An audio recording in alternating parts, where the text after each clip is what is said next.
Federal Trademark Dilution Act.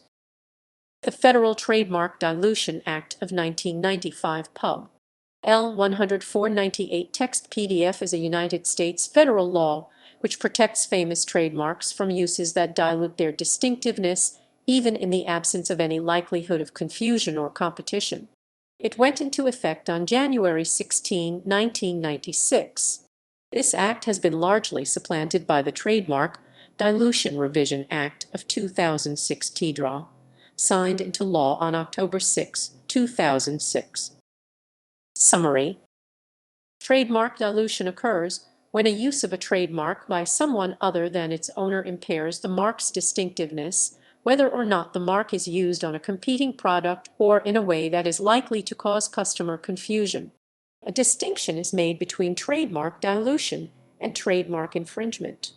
Infringement occurs when someone other than a trademark's owner uses the mark in a way that is likely to cause customer confusion. For example, if someone other than the Kodak Corporation started marketing film under the mark Kodak, customers would probably be confused because customers have come to associate Kodak film with a specific source and would probably believe that any Kodak film they see comes from that source. If, however, another company started marketing Kodak brand pianos, there might be little or no customer confusion because customers would probably recognize that Kodak is unlikely to branch into the piano business or to use its film brand name on pianos. So customers would probably recognize that the Kodak pianos come from a different source.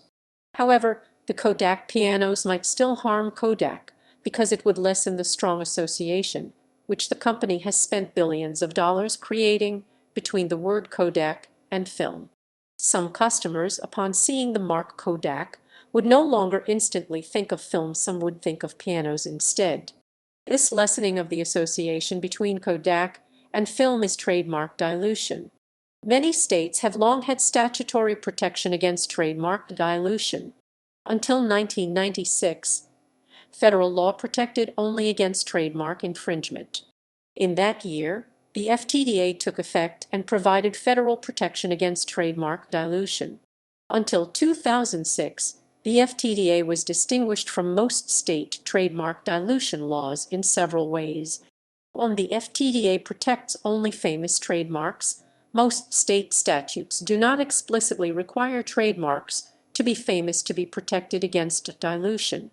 2. The FTDA, as interpreted by the Supreme Court, protected only against actual dilution of a trademark. 3. The Supreme Court suggested, although it did not have occasion to hold, that the FTDA protected only against dilution by blurring and not against dilution by tarnishment. See below. Amendments to the FTDA took effect on October 6, 2006. The Act still protects only famous marks. However, Congress amended the Act so that it expressly provides protection against a use of a mark that is likely to cause dilution. The new statute thus eliminates the requirement of proving actual dilution. In addition, the amended statute specifically protects against dilution by blurring and dilution by tarnishment. Dilution by tarnishment occurs when association arising from the similarity between a mark or trade name and a famous mark harms the reputation of the famous mark. Definition of dilution and of dilution. The new Act defines the term dilution as the lessening of the capacity of a famous mark to identify and distinguish goods or services, regardless of the presence or absence of 1. Competition between the owner of the famous mark and other parties, or 2. Likelihood of confusion, mistake, or deception. Courts have previously found that dilution can occur as a result of either blurring or tarnishment.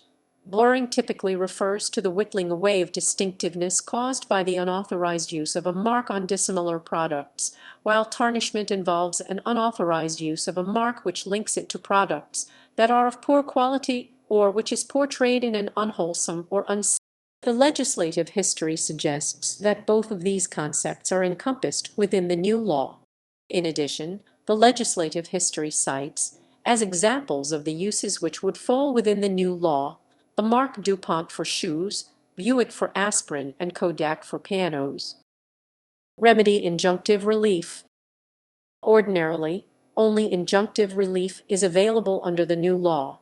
However, if the defendant willfully intended to trade on the owner's reputation or to cause dilution of the famous mark, the owner of that mark may also be entitled to other remedies available under the United States Trademark Act, including defendant's profits, damages, attorney's fees, and destruction of the infringing goods. The availability of monetary relief is a striking departure from state dilution laws, which have typically provided only for injunctive relief. The new law also provides that the ownership of a valid federal registration is a complete bar to the assertion of a dilution claim under state law, thereby effectively preempting state dilution claims against registered marks. First Amendment concerns.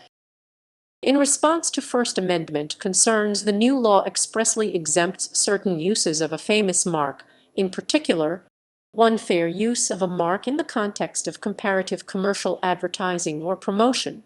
2. Non-commercial uses, such as parody, satire, and editorial commentary. And 3. All forms of news reporting and news commentary. Conclusions. Although approximately 25 states have already enacted laws that prohibit trademark dilution, this new federal law is intended to provide uniform and nationwide protection for famous marks.